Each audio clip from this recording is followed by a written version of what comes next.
let us continue with our journey through the major arcana of the tarot deck.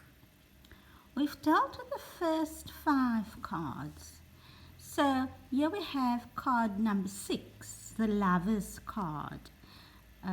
Before we look at what the Lovers card depicts when it shows up in your reading, let me just say that each of the arcanas are, each of the archetypes of the major arcana is dominated by one of the 4 aspects of human life in the 3rd dimension. That is the physical aspect, the emotional aspect, the mental aspect, and the spiritual aspect.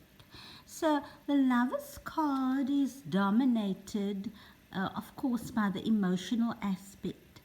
And this means that the person doing the reading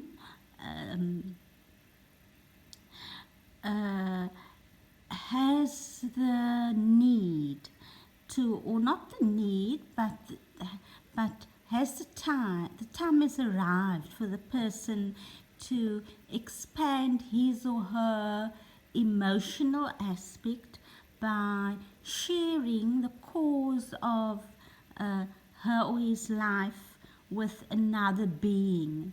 This being need not be a human being. It can also be an animal being. Some humans are very good at forming strong emotional bonds with a pet, for example.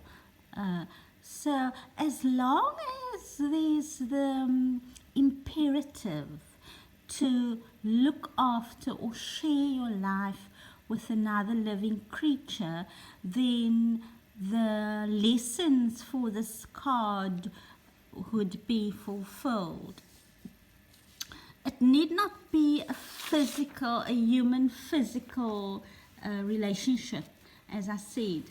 It's more about the emotional bond and the need to have a willingness to share with someone, some other being, as a way to dissolving into the Godhead itself.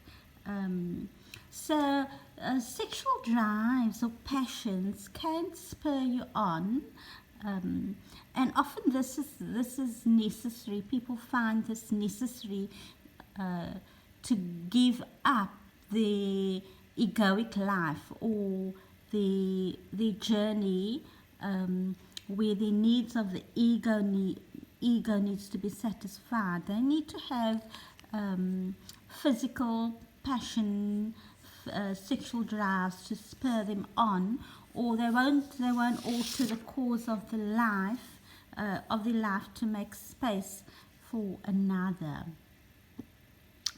So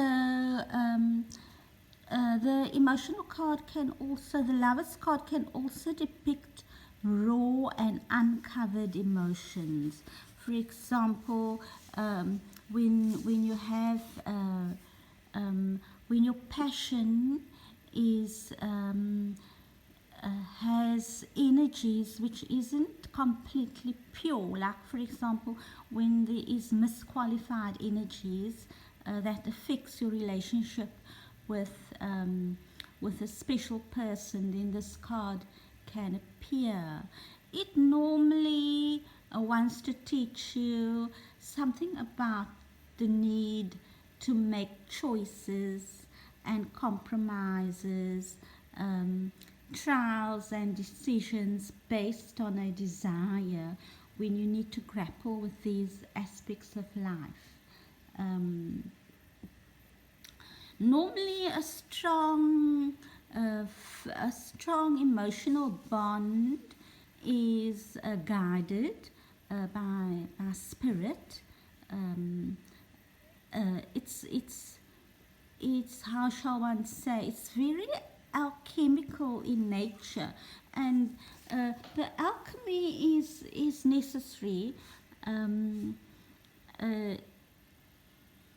for expansion. You can't have expansion of yourself spiritually or emotionally if there's no alchemy involved. Even in the purely material aspect of your life, there needs to be alchemy. In other words, you need to bond with another being that will complement what aspects of spirit you have embodied. So yeah, it can, like the card, you can see the card depicts a kind of a volcano. So it shows that it could mean that emotions need to be released, and that is the need to have an opposite reflected, an opposite to reflect what the emotional aspects that you need to release. What else? Duality and polarity is another lesson of this card. You can see in how the artist has depicted the two aspects of the masculine and the feminine as opposites. And of course, the feminine always has the serpent around her, to show the evolution of the human up the tree of life, from the density of the third dimension to the lighter aspects of the heavenly dimensions. The serpent is necessary, the spiral through your body and through your chakras. So message me if you'd like a reading. It's all online. And tarot is extremely accurate if the reader is sufficiently intuitive and non-judgmental. So yeah, you're welcome for a reading, and have a good day, have a pleasant day, and see you next time.